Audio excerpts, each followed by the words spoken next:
everyone, hope you're all doing well. It's been a while since I made a video, but I'm gonna tell you what I'm up to today. Today I will be pickling beets, my dear. Not only am I going to be pickling them, I am also going to be putting them into jars. So the first thing I'm doing is, these are already washed. I am going to take them, I'm going to put them into my oven at 250, the jar upright and the lid upright, and this way they get disinfected for me. I have it at 250 and I'm going to keep them in there until I'm ready with my beets. Okay, so those are in the oven. Okay, now when you're pickling vegetables, you really need to have a good balance for jarring or canning. Otherwise, you might grow something nasty in your jar, and that's not something you want to do. So I made my mixture. Now, like I said, I like to do things in small batches because sometimes I don't have all day to do pickling. With Erica working, she works from home. I need to give her space where she can work, so I do my work in small batches. This way I get to do something and then she gets to do something, of course. Compromise, right? So first thing I'm going to do is tell you what I do is half-half, 50-50. So it's 50 vinegar to 50 water. So I put 6 cups of water. I put 6 cups of vinegar. I did add a little bit of salt. If I taste my water, I could actually use a little more salt. I'm using coarse kosher sea salt, but any salt will do. I did add a little bit of sugar. You can see some sugar at the bottom, just to kind of break that tartness of the vinegar, but we should be good. Maybe a little extra sugar. I'd say I have about a cup of sugar maybe. Now my white sugar is vegan. I'm not sure where you are if your white sugar is vegan, but you're in Montreal, it is vegan. So that's a plus for us. But what I'm going to do now is I'm going to peel my beets and then I'm going to cut them in quarters and I'm going to dump it straight into my water. And then I am going to cook it. I'm going to start off, bring it to a boil, then simmer it, and it's going to keep simmering and boiling at the same time until my beets are tender but still has a nice little bite, because then they're going to go back into my oven. That's how I do it. Now guys, remember, a lot of people are saying, oh, it's not safe to do oven canning. I'm not saying you need to do what I do. You can also can on your stove, or if you have a pressure canner, you don't even have to add the vinegar. I think you could do straight beets that way, because it reaches the right temperature to kill whatever bacteria. But because I am doing oven method, or if you want to do on the stove in a hot water bath, you do need to have a mixture of vinegar and water. And what I do is half and half, and that's called the safe zone, where the vinegar is going to help kill whatever's in the any bacteria that might grow inside your jars. So I'm just going to push this over to the side, and I am going to start with my peeling. Now, if you don't want red fingers, there, that just told me my oven has reached 250. So now I'm going to keep those jars in there until, I don't want to stain my counter. I'm going to keep those jars in there until I'm ready. So they're nice and sterilized, guys. Here we go. Okay, this is the time to do it, guys. It is the fall, and this is the time where you're going to get fantastic prices. I got this huge bag of beets for like $2 something. It was like $2 and something. So go to your farmer's market, see what they have, or go to any grocery store where they sell large amounts. At this time of the year, pretty much all the grocery stores will have either big bags of carrots or big bags of beets. And this way you can put some in jars. And just think, if you're going to go to a store and buy a jar of beets, I'm sure you're going to pay about $6 for that jar. Or that can, well, the can may be a little less. But since I paid like $2, $3 for this bag of beets, I'm going to have so many jars. And it comes to what? Pennies per jar, really. It costs nothing. So now's a good time to do it. I already started a bag. My husband came home with a new bag. Now you could do the same thing with carrots if you want to can them. And if you don't want red fingers like I usually end up getting, but my hands are always in water, so the red comes off pretty quickly, I would say use gloves, guys. Okay? I have to look for my, yeah. So basically just give it a good peel.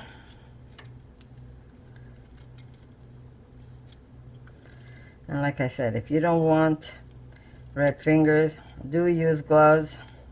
At this point, I really don't care what my hands look like. I lost all my nails working on Erica's property, cutting down trees and clearing off the land.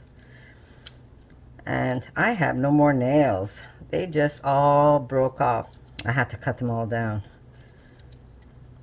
But they're still breaking on me because my hands are always in places where they should be a little more protected, and I usually don't. I know I should be wearing gloves when I'm working outside, but I never do. So here's my beet, and then basically what I do is make my knife.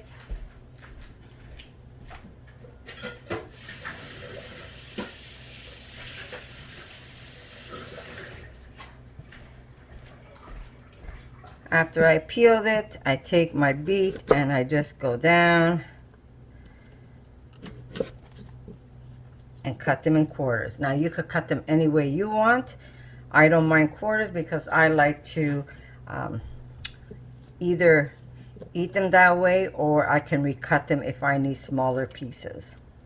Now I wish I could have canned them without the vinegar, but I don't have a canner, so I do what I gotta do to preserve some of these. But we like these more like a salad anyhow. If I'm gonna use, I'm not gonna do all of them, of course. I'm gonna use beets so I can make like raw salads if I want to put them in soup. So I'm gonna have some beets that I will not pickle, of course, but these are great to have. All you have to do is open up a jar, drain it, and just season it up with a little bit of maple if you find that you need a little extra sweetness. If you need to add extra salt, some black pepper, some fresh herbs, your vinegar is already in there. There we go.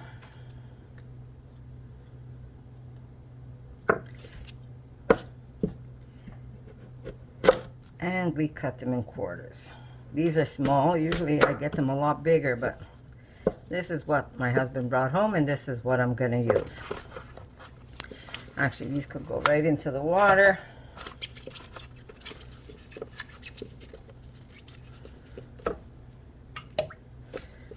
And I'm gonna show you what they look like, because my daughter couldn't resist, and so she says, can I open one up to taste? And then we put it in the fridge. So we're gonna have that today as a salad. But here they are, beautiful, beautiful beets that are ready to eat anytime you want. But remember, they have to get pickled. Otherwise, you can't just do a hot water bath.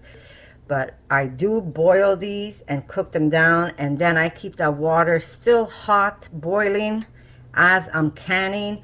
They go into a very hot jar that I have already in the oven. And then I close them. And then I put them back into the oven for like up to an hour. But you have to be careful when you're closing your jars. Say this is a jar that I just filled. This one's completely sealed. But when you're putting your lid, you just want to close it. Finger, that's it, like light. You don't want to crank this tight, because what happens is if you make this too tight, when you have this in the oven or even in a hot water bath or even in a pressure canner, this is going to buckle on you because the steam wants to escape and it has no place to escape, and it is going to buckle and your lid's going to get damaged, and then that's compromised. You can't use that anymore. And if you just like place it on top without even tightening it, That's a problem, because then it's too loose, and then the steam is going to go onto the lid and your rubber is not going to make a seal. So you have to kind of just lightly close it. Trust me, practice makes perfect, you'll know. So if you're afraid that you're not going to do your jars right, I say practice with a couple of jars, and if you see the seal wasn't made, put them in the fridge and consume it. And as you do them, you're going to see exactly how tight you need your that finger tight, just lightly, that the steam could come out, and enough that when it makes the suction, there's no water between the rubber and the lid, and it's going to make a good suction, and the rubber is going to seal on your jar. All right, so that's the canning part. I do keep an eye on them. If I see that any of my jars got compromised because I might have tightened it a little too much, then I'm not worried, because it'll go into the fridge and we'll eat it within the week. They're not going to go bad. You could keep that jar in the fridge a week, 2 weeks. It's not going to go bad on you, especially if it's cooked with vinegar. It will not go bad. The only problem is that you can't keep it on a shelf. It will have to go in the fridge. But if you've got that perfect seal, it goes into your pantry or wherever you're storing your food. I have mine in the garage. We don't heat the garage in the winter, and it's there all winter long. I make delicious raviolis with these. You could actually take a beet, blend it up, and make pasta with it. You can make gnocchis with it. These are very good for you. High in iron, zinc. Very important for your health, guys. Today, especially today, we have to eat right. Okay, so another thing that I do is I take a couple of these beets and I put them straight into some soil. You see the little shoot there? This will actually make these beautiful green foliage. It'll be just like a plant. This goes into the soil. I usually cover it halfway, or you could cover it all the way up to here, and then you have fresh greens that you could throw in a salad, or you can cook in a pan. I prefer eating them raw, but you can cook those up. You could add them into soups. So if you put a couple of these in a pot, you're going to get this beautiful bouquet of green leaves that you can consume during the week. So I do keep some, which I haven't done yet, but I will before I finish my beets. Good thing to put some food away for yourself. And it's cheaper if you really, forget about prepping. Like I like to prep always. You never know what happens out there. So I do a lot of prepping that, God forbid, something happens, I have a backup of food. But it's also good to know that you don't have to run to the store every time you want something, guys.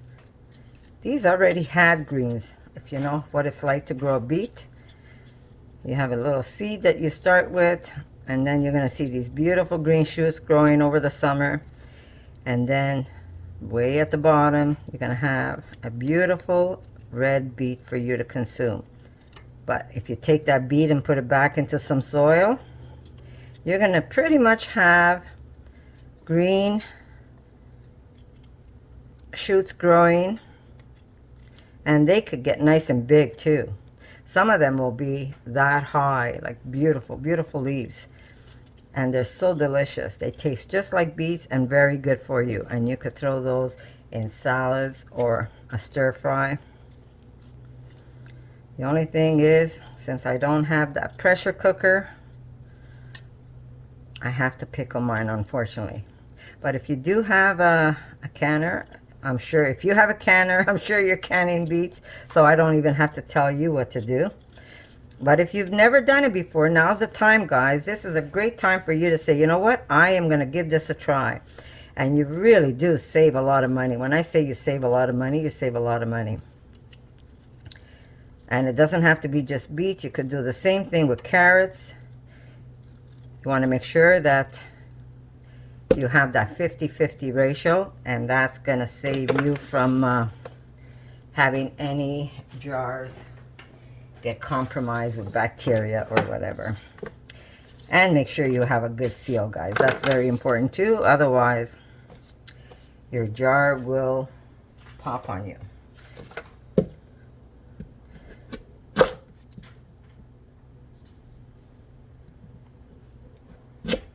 I'm only cutting them in fours because they're big, but they're not that big.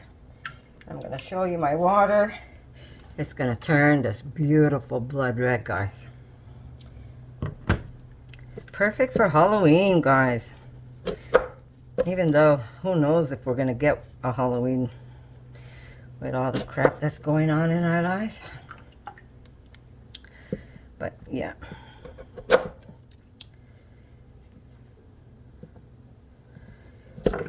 But what's going on? I feel sorry for our kids. What a future they have.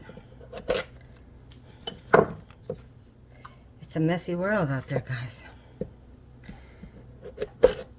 Maybe some of you don't agree with me, but I agree with me, and that's what's important.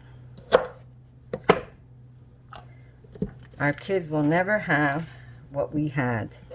There's a reason why I take, if anybody knows about my other channel, you get to see where I spend time with my granddaughters, and I take them hiking, and I take them up north, and I let them have a childhood, because you really can't do that in the city. This year, my daughter and I, well, this weekend past, actually, we had them for the weekend again, and we took them hiking up in the Laurentians, where Eric and I started our hike. That time when I did the long hike, where we were out in the forest for days. Not a super long hike, but long enough that you don't come home until you're done. You go in and then you come out the other end. But not the biggest trail, but still a very beautiful trail. It would take days for you to come out that trail, that section that we did. We took them and they loved it. And I don't have the video up yet. I'm a little behind with those videos too. But if you go look at my other channel, you get to see the fun things I make them do, where it does not involve a TV or a computer. And they get to be kids. And that's all we really do, right? What do we do as parents? We make sure our kids have food on the table, make sure they have the best food they can get. We only want the best for them, right? And this is a way we can do that also. Making sure that the home has got an abundance of food. And really not expensive to do. A lot of people are going to say, I can't afford to do it. I really can't. Well, yeah, you can. If you do it a little bit at a time, you could start off. You invest in jars. Like I said, if you've never done it before and you say, oh, I can't afford it. Jars are so expensive. Well, you don't have to make a lot of stuff. What you can do is maybe buy a case of jars. And that'll cost you, maybe, it depends what size jar. The most, I think, $20. You could get them even for less. And those will be there forever once you have them. And try canning something and look at how much you really save, really. Like I said, this huge bag only cost us $2.99, I think. And I'm going to get quite a bit. I already put some away. And today I'm going to make my second little batch. And then Erica has to work, of course. And so you start small and see how you like doing this. But if you do a little bit at a time, you save money. You get to eat delicious food because you know exactly what you're going to put in it. You can also put herbs in your water. If you like, you could put a cinnamon stick if you want to add some flavor to it. Or star anise. Depends the flavor you're going for. I'm going to keep mine pretty plain. So this way, when I season it, I can add whatever herb I want. Now, I did add a lot of water in my pot, and you're going to say, well, why did you add all that water? I added extra water because I want to make sure I have more water than what I really need. Okay, guys, so I'm going to continue. Clean these beets. Like I said, wear gloves. My hands will be clean by the end of the day because it's always in water. But if you don't want stained hands, I say put on a pair of gloves.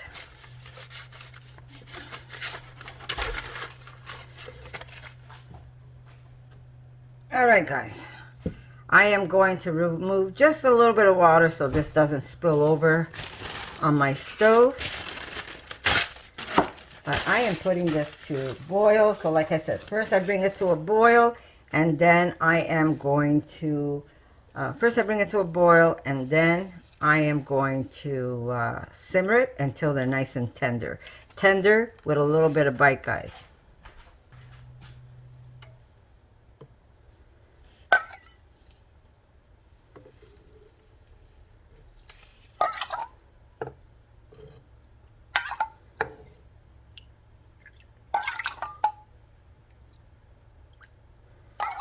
Okay.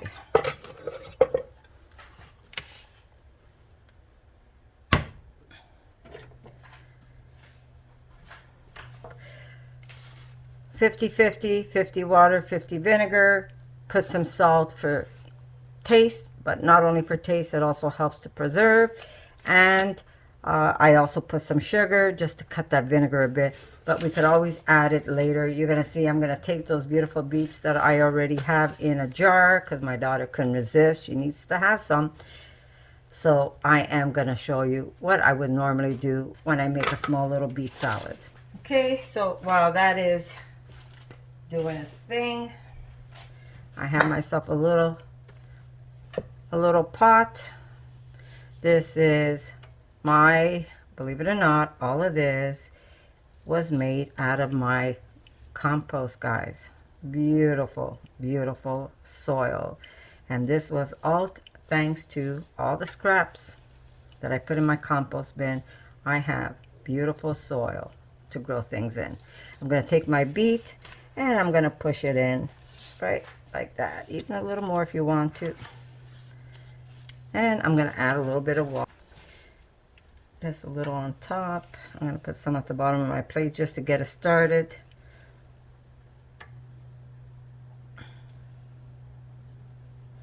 And I'm going to have, over the fall and the winter, I'm going to have green shoots that will grow daily for me. It really will. As I eat it, it's going to keep growing. It's going to keep going until it, basically there's going to be nothing left of the beet, which you could throw into compost, or you could just leave it there and put in a new beet, and you're going to have some more greens, guys. And that's how easy it is to grow some greens from your kitchen. And if you want to leave it on your counter, you can. Just get a prettier pot. I just grabbed one from the outside just to show you how easy it is to be able to start making some greens to eat at home. And I'm going to be able to pick a couple of leaves to throw in salads, or like I said, just to throw in a stir fry, or if I want to add some of these beautiful beet greens inside a soup. Very easy to do, guys. So there you go. I'm going to push this aside. Okay, so let me clear off this counter. I'm going to save this paper because I'm going to need it later on. I'm just going to wash these bloody hands. Perfect Halloween hands, guys. Okay. Okay, so here's our beautiful beets. Now, if you want, you can make them just a little smaller. That's really up to you. Or you can leave them whole.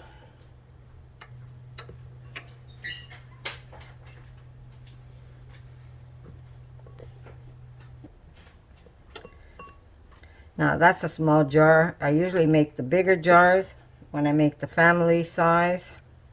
But I also have a couple of small ones just in case Erica wants a small amount for herself. Okay, I think I cut all of them. All right.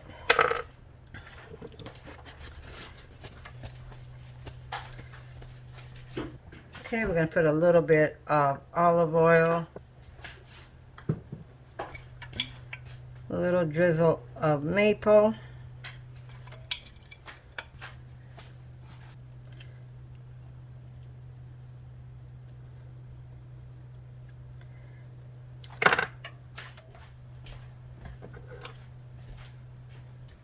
Okay, we're gonna just put a little bit of apple.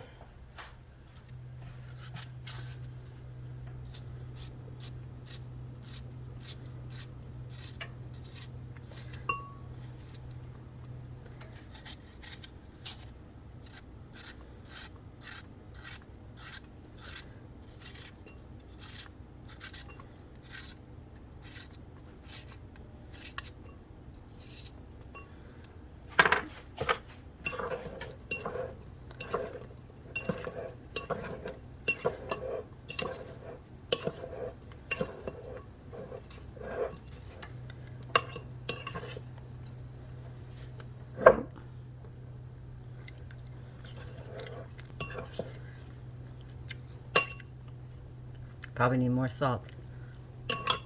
I do.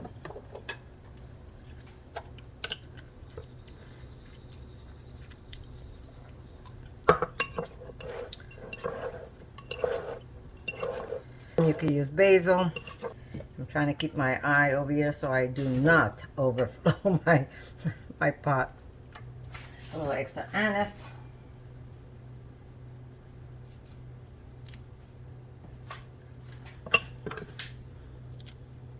You could even put a little bit of mint. Actually, I will. Erica, want to give me some fresh mint, please? Sorry? Want to give me some fresh mint? It's right hanging in that pot near the balcony. How much? Just a small amount. Okay, so it's coming to a boil. Here, I'm going to show you. It's coming to a boil, so what I'm doing is I put a knife on the side. I do have a little vent here, and I am going to lower this so this way it doesn't overflow on my stove, and I'm going to cook these, and I'm going to keep checking them for tenderness. So I never really time it, which I should. I'm going to put a timer just for fun, but again, if I tell you let them cook for 20 minutes, maybe it doesn't take as long because you have a smaller pot, or a bigger pot is going to take longer. So you have to really, you have to be able to just check them. And when you see that they have, they're tender but they still have like a nice bite to it, then they're going to go into the oven once we jar them, and they're going to continue cooking there. If you're okay with a soft beet, then when you see they're tender, put them away that way. Put them in jars. Okay, so I'm going to put also some fresh mint. I lost my knife to my pot. And I don't want to eat all their beets. But I will taste one more, that's for sure.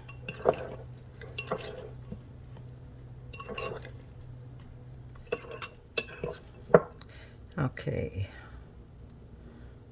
Oh, why not? So good. These are really good. A little extra black pepper. You know what? I think I'm going to put a little bit of hot pepper in there. This is thanks to my daughter Amanda. Thank you, sweetie.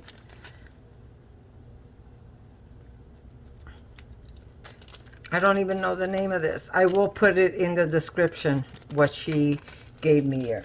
All right, guys. There you go. I'm going to make Erica taste it. And these are the ones I made yesterday. Erica, you want to come and taste?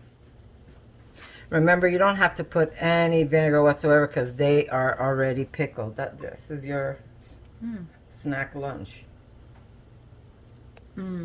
Yeah? Good. Can I steal another one with some apple maybe? Yeah? Very good.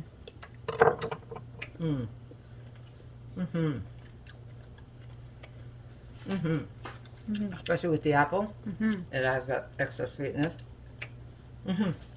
All right, guys. Here, Erica. Thank you. Erica always guess.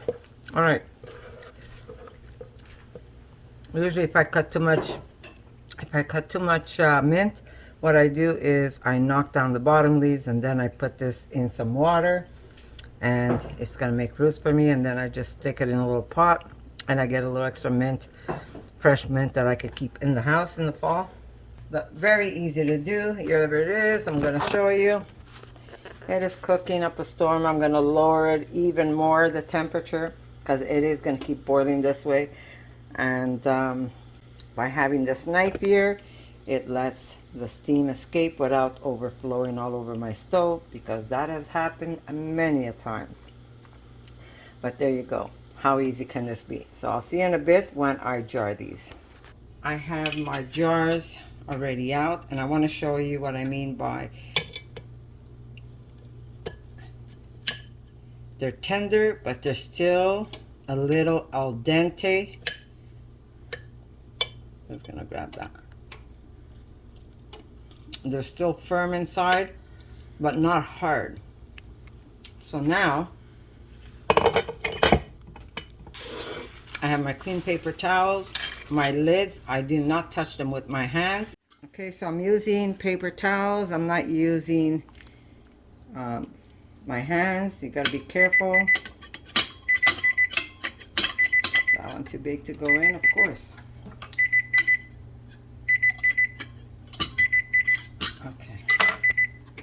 Try and get just the veggies to go in first. I still have my burner on.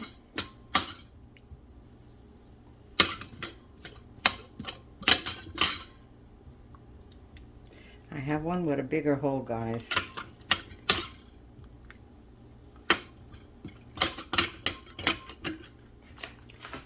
And I don't know where I put it. There we go. I think that's good now. Now I'm going to add water into my jar and all over my counter, because, you know, sometimes you just have to do things the hard way.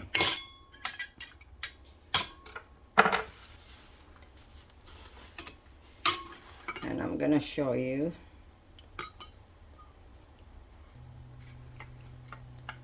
Okay. And I am going to make sure to keep this nice and dry on top. You don't want nothing wet on top of your jar. These are cool to the touch. I place that on, and just one little crank. You don't want to over crank it, because like I said, your lid's going to buckle. And I'm going to take this now and put it back in my oven. Well, I have a few other jars ready for me. And now I'm going to do this one. I'm not sure how many I'm going to get with this batch. But like I said, I'm doing a little at a time.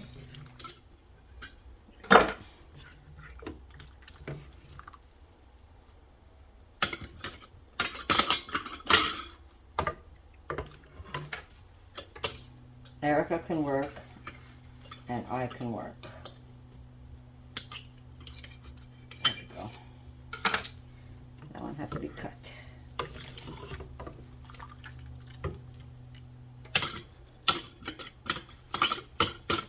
All right.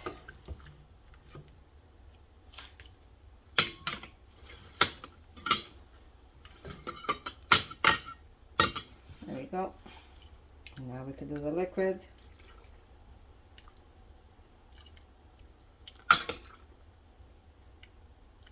I always keep either a cloth or some paper towels under you, because it could get messy.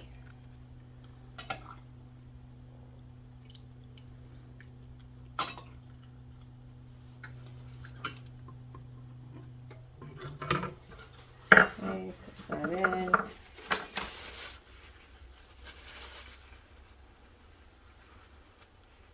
Make sure you have something where you will not burn yourself, guys. On, and just one little turn, finger tight. Okay, into the oven it goes. All right. Yeah, miscalculation, but that's all right.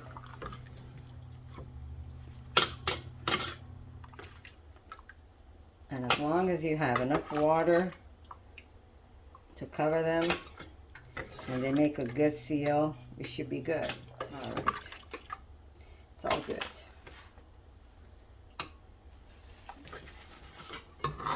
Okay, this one doesn't have as many beets in there, but that's all right.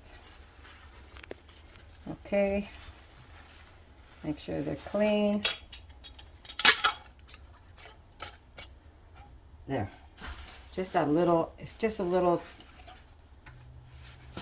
very lightly. You don't want to make it too tight, otherwise it'll be a mess. Okay, so there they go into the oven, and I am closing my burner. I don't need that anymore. And now I'm going to put timer, and I'm going to put 60 minutes, and I'm going to press start, and they're going to stay in there for at least 45 to 1 hour. And that's how you can some pickled beets, guys. But really, really easy, guys. You can't get more easy than that. And if you want, you could change it up. You could put some garlic already in the jar. You could put the garlic, actually you could add the garlic. What I've done is add the garlic into my clean jars that are sterilized. I've also done like half an onion in there. You could add some pickling spices if you want. It's really up to you. I try to leave it as simple as possible because then it's what I add to it later.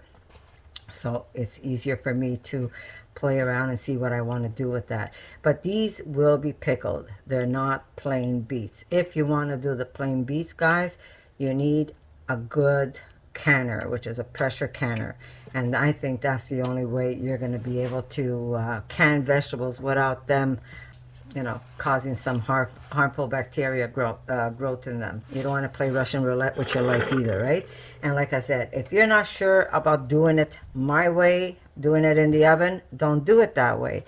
Boil your beets, make sure that water is still boiling as you fill your jars, and then put them in a hot water bath, and then you can do it that way.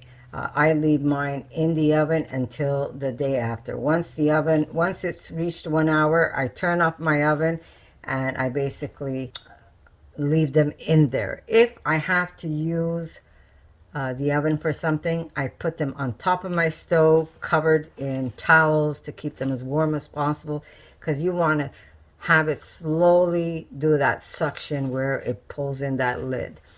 And trust me, when they're in the oven, you see the water actually boils. I'll see if I could get a little clip of it later when it's been in there long enough, and you'll see that the water is actually boiling in the jar. So you have to be very careful. I mean, you can't see it under this lighting, but I was not careful that day.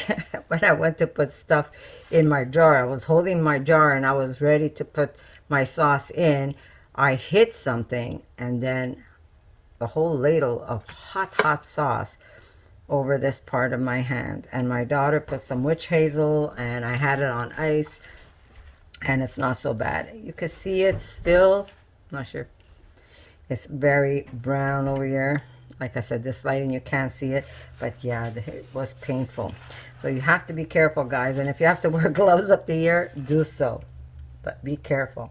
And be careful that everything around you, there's nothing that can compromise you from getting hurt. And I'm going to say thank you for coming to my channel. Don't forget, share my videos. Don't forget to like them. And if you haven't subscribed, do subscribe, because it does help me. And if you want to go see what else I do besides cooking, there's another channel called The Woods Beyond, where you get to see some of my hikes. I got to get that one a little fixed, but you'll get to see some of my hikes. And if I'm doing any picking of medicinal herbs, you'll get to see which one and what they do. So there is a few things that you can check there. Also, my daughter's property that she bought, and some of the stuff that we're doing there on the land. So I'm going to say I love you. I'm going to say thank you. And I'll see if I can sneak that little clip of the jars boiling in the oven, if I could catch it for you. And I'll insert it somewhere in the video where you can see it. And if not, like I said, give it a try. Do a little batch. See how it works for you. And if you like it, you could continue doing it. And if you feel that's not your way of doing it, then don't do it. It's no insult to me. I'm just showing you what I do for my family. So I'm going to say I love you, and I'm going to see you in my next video. For more videos like this, make sure to subscribe to Connie's RAWsome Kitchen, give it a thumbs up, and share it with your friends.